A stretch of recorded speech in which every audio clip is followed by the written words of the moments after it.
Hey, what's up guys, Jacob here, and this is Frame Invaders. I just came back from watching Spider-Man Brand New Day with Selina.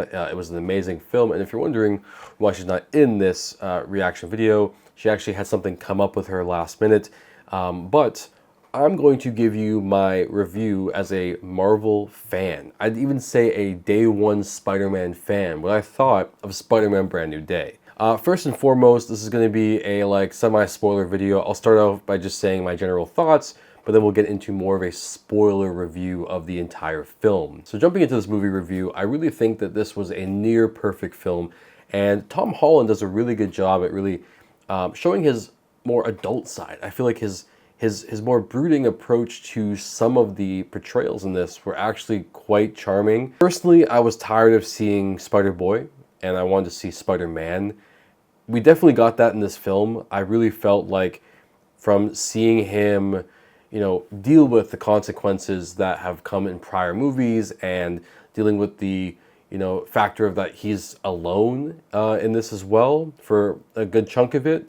It just feels real and grounded and more adult. The themes were definitely darker. The tone was darker. But still inside of Marvel. There was definitely a lot of hopeful moments and a lot of funny kind of side comments, but I didn't think it went over the line. I don't think that the director, the crew, everyone, I don't think they passed that Marvel threshold of this is going to be overly funny and joke. I think from what I saw, the movie landed where it needed to land. It delivered the messages it needed to deliver, and I actually feel like even seeing certain characters in this, I was surprised at how long that they were a part of the journey, which again was also a complaint of mine, which I'll get into later as well. But overall, though, like I said, the movie was near perfect. It's everything I pretty much want to see in a Spider-Man film as a big Spider-Man fan. So I really feel like the film took a big leap, a big jump from its previous ones.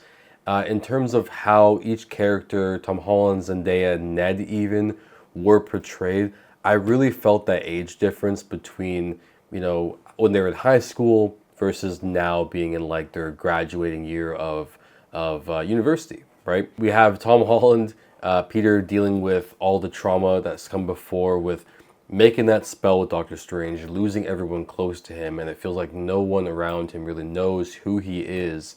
The acting was very mature, and I feel like Tom Holland finally found the perfect blend of how he should play his Spider-Man. I feel like his Spider-Man portrayal really resembled a good mix between Tobey and a good mix between Andrew. It wasn't like we got a copy of either one of them. It was just like his own version that borrowed from both of them. So in this film, a big chunk of this, he's dealing with the fact that his DNA is evolving. His spider arachnid senses are growing to where I think they should have been the entire time. Over the period of time in this movie, when we see his powers developing, he gets real web fluid inside of his body because there's been traumatic response. He's dealing with a lot. And finally, his powers are kind of coming to full fruition, I guess. He's an adult now. He's going to get his adult spider powers. Which he should have had the whole time, but we're here now. So I really did appreciate Tom Holland's portrayal of this more mature adult Spider-Man and the consequences and the people around him. A lot of talk about loss and friendship and having people there for you when you have no one there for you, being that friendly neighborhood spider. I really felt that was prevalent throughout the entire film and was done correctly. I want to talk about Zendaya as well. Zendaya actually felt like a real grounded character this time as well. Was definitely not goofy. They dialed the goofiness back a lot in this film. And I believe all that's because of the age and maturity factor that they're going for, graduating university and stuff. And it's a big jump. So Zendaya's character really didn't bother me. The last couple of films, Zendaya, her character always felt like she was unserious. This was a very refreshing reset of her character in a way. And it sucks that we're at the third or fourth film, whatever, of Spider-Man, and we're getting this now. So now let's talk about the character that everyone wants to know about. Sadie Sink. Who does she play? And if you, for some reason, skipped past my initial spoiler warning, now is another spoiler, extra spoiler warning. I'm going to reveal who Sadie Sink is playing. So it is revealed in the film that she is actually playing Jean Grey. Now, I'm not too savvy on all the X-Men lore, Jean Grey's exact backstory, but in this one she has a sister with similar powers, mind you, much smaller than Jean Grey's. As we know, she does have the Phoenix Force inside of her. Is not disclosed in this film, but it's going to be assumed that the reason why she is stronger is because she has something else inside of her. Now, that is speculation, of course. I do not know that, but her character was really well done. At first, I was worried that they just nerf her completely because they weren't showing her as more than what she was capable of doing for the first part of the movie. She was able to jump in between different people's minds, basically, take them over, possess them in a way, and it felt kind of cheap, where I'm like, this doesn't feel like Jean Grey. This doesn't feel like she is using her full potential. And of course, this is the first time we're seeing her, oddly enough, in a Spider-Man film. There needs to be a way for her to introduce herself then. So I feel like they did a really good job at introducing her, but I wish we got like a little bit more of her powers besides at the end. Near in the end, she realizes her true potential, explodes this like crazy force field that takes over like a kilometer or so of like New York, and people are frozen in time, kind of like what Professor X can do. And just a more warped, distorted version of that, of course, where people look like they're in pain almost. We didn't really get to see like any like telekinesis until like near the end, when she was able to like take herself out of cuffs and like break certain things with, her mind. So yeah, it just kind of felt like that was the only bummer, is we didn't get to see more. But of course, this is an introduction, and we definitely will see more. I think Sadie Sink's character really does a good job at portraying it. Jon Bernthal now. Let's talk about Jon Bernthal. I'm a big fan of his, and I think this was actually a really good adaptation from One Last Kill to now. It really does tie that gap. He has the same haircut, he's got the same outfit on, so we can really just go, you know what, this is connected 100%, and it makes sense. But with Jon Bernthal's character, he really felt like somewhat of like a brother, older brother, maybe uncle kind of figure to Peter. And I hate to say uncle because, rest in peace, Uncle Ben. But he just felt like someone that he could look to get help, to have a friendship, to have someone out there. Frank Castle himself's a loner, but this movie really made him feel like he's coming around and he's listening and he wants to be friends with Peter, which he does say at the end. They become friends and not just like working vigilante superheroes, right? So it was a really good, refreshing tone to see Frank Castle interacting with Spider-Man and interacting with Sadie Sink and interacting with all the other characters. This Spider-Man film actually felt really like a cartoon, where we have different characters at different stages, Scorpion and Tombstone, which brief cameos, by the way, and even the Hand of New York, right, like the big organization of ninjas. It was awesome to see everyone, mixed together like that. It really felt different. And I know people want Spider-Man to be alone and whatever, but like, I think we got that. If you want to see Spider-Man completely alone, go watch the Tobey Maguire series. If you want to see him alone, but like slightly have some people, go watch the Andrew Garfield version. The Tom Holland version of Spider-Man is in the MCU, which we did not have back in the 2000s or the 2010s. We were always limited to one company, Sony, making the film, and they had to stick to just their own characters that they own the rights to. Now that we're in the MCU, we're getting Hulk. And that's not even something I mentioned yet. The Hulk fight was perfect. I think they did that really well. But like, we're able to mix Spider-Man with all these characters seamlessly. And it just feels like this world has now been built up, and it is amazing to see. So now let me talk about something that I think was one of my favorite moments in the film, was seeing Hulk get to his grand size. Now, the whole theater was clapping when this happened. My theater was actually pretty awesome, and people were clapping for multiple moments, but when the Hulk appeared, and he wasn't getting claps at first, he was getting claps when he turned bigger. To give some context here, if you haven't seen the film, or even if you have, basically, he shows up in his Professor Hulk kind of style. Cardigan, not too big. I'd say smaller than even his Avengers size. Just kind of like pathetic to me. But now, when he lost control, again, because Sadie Sink, which is Jean Grey, she took control of his mind. She actually lost control because Peter was fighting Hulk, and he like smashed his head on the ground briefly. But when she tried to gain control again, Hulk basically took her out of his mind and said no. And then basically grew way bigger, more angrier, and he was standing a lot taller. I don't know exactly how tall, but at least like maybe 12, 13, 14 feet. Way bigger than what he'd normally stand at in like the other adaptations. I'd say he's closer to his like Age of Ultron Hulk look because he looked pissed. The fight scene was so well done where I felt like, again, I was watching or reading a comic strip or a cartoon movie or something like that. Hulk was using his super clap. He was using his raw strength to hold back parts of a building that got, stuck onto him. Man, he even tanked Shocker's glove. Just Peter grabbed the glove as like the only weapon that he could find that maybe might do something against Hulk to calm him down.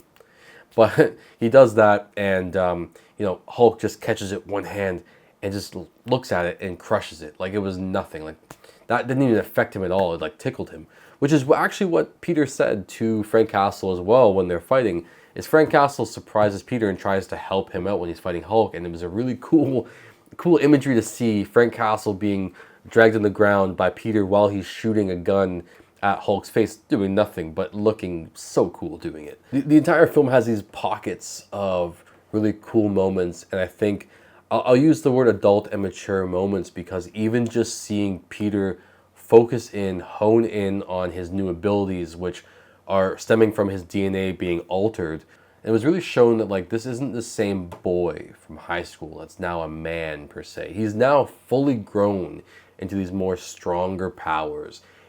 It seems like all his senses were heightened, meaning his spidey senses are better now.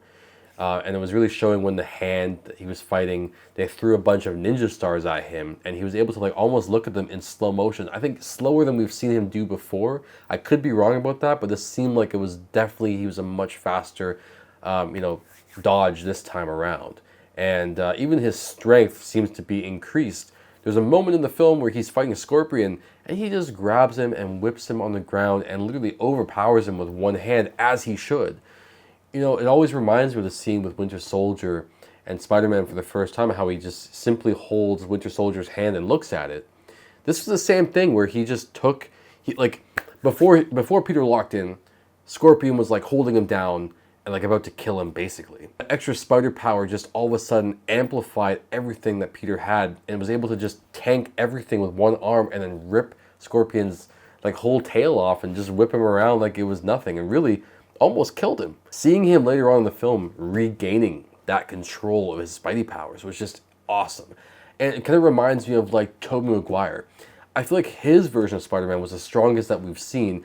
Yeah, like Andrew Garfield carried cars and did some really cool shit as well, but this was like, I feel it now. They did a really good job at like showing the power, and I compare it to and I compare this to Tobey Maguire's version because we've seen him just looking jacked and looking bigger, and some of the feats he would do, he would just look really strong, and things that like were almost like impossible to do like he was doing. But I feel like they've made Tom Holland's Spider-Man even stronger than we've seen him before. And just in terms of how he was reacting to movements and how he was lifting things. And this is a Spider-Man who's also defeated multiple villains in a short time span because last year has seen less crime because of him being out and about doing his thing. So this is a safer New York. This is a stronger Peter, and one that is finally accepting of all the things that have happened, and he's got his time to say his 2 cents to Zendaya, Ned, and everyone around him, and has finally accepted things for how they are. And we still get a somewhat happy ending where, Peter goes through some very traumatic stuff. Told straight to his face that like MJ didn't love him because that girl is not there anymore. It's not the same girl after the memory loss, right? After that spell. So there is some hope though. Like they hang out a bit. They become, I guess, friends again. And at the very end, we even see him go into his shop, see Ned, and finally tell Ned that I am Peter Parker. Because that's what he does with Zendaya. Or Zendaya finds out anyways that he was Peter Parker the whole time. I think one of my theories is that when Spider-Man does come back, they might still use Zendaya as the MJ.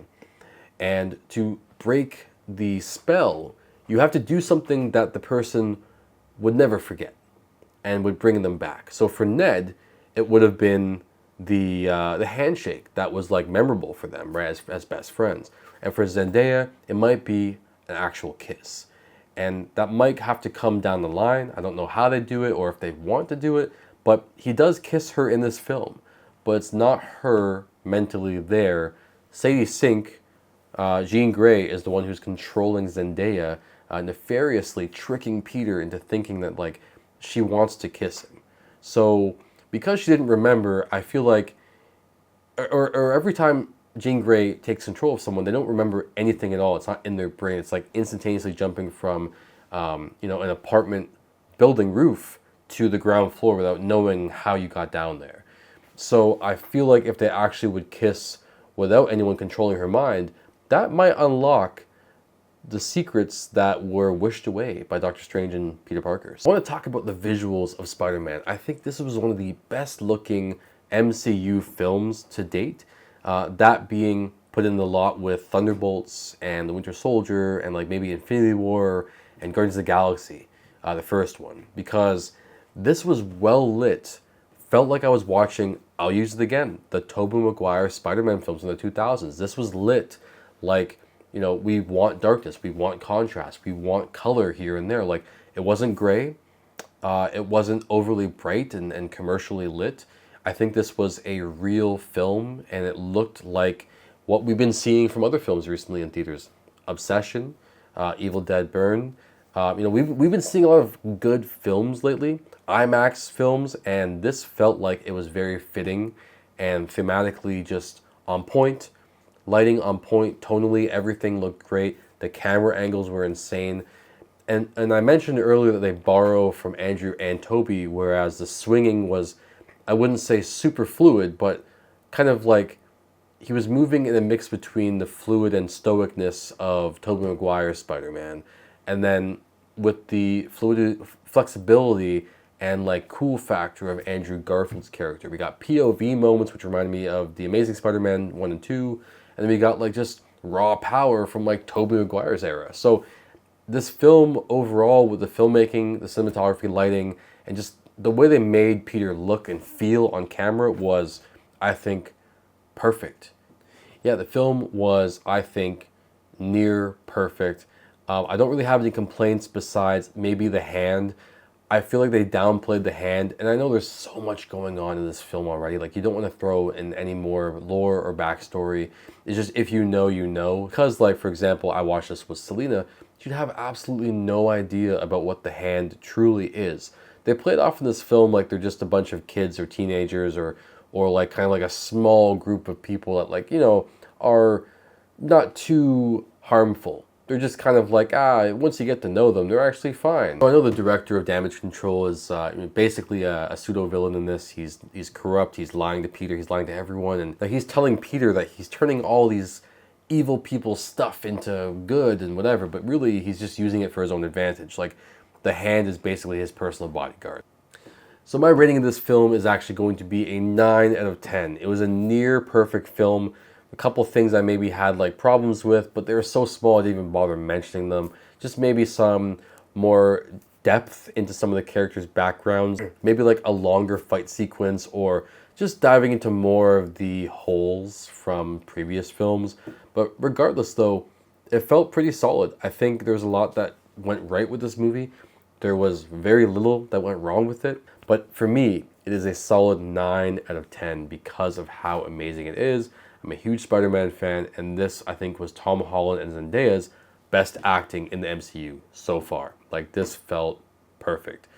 And coming after seeing Euphoria and coming after seeing the Odyssey, they acted better in this, to me. To me, this was a way better job of acting. And that might get me some hate for it, but I'm going to stand by that and say that they were way better in this, more believable in this, and again, best acting they've done in quite some time for me. So anyways, guys, if you enjoyed today's video, please leave a thumbs up, comment down below what you think, and if you agree with me, let me know. If you disagree, let me know. I love to talk to you guys about fan theories and just stuff from the comics. I'm big into that, so if you have anything to say whatsoever, drop it down below, and I will comment with you. We'll have a chat. Love talking about these things, so let me know. But yeah, don't forget to subscribe. I'm going to be dropping some more videos. We dropped 2 videos. Dropped a Digger reaction trailer a little bit late. and a Odyssey movie review as well if you like to see these type of things. This is a long video, and if you're still here, I really appreciate you. There's a lot more coming soon, guys, I promise. All right, peace out.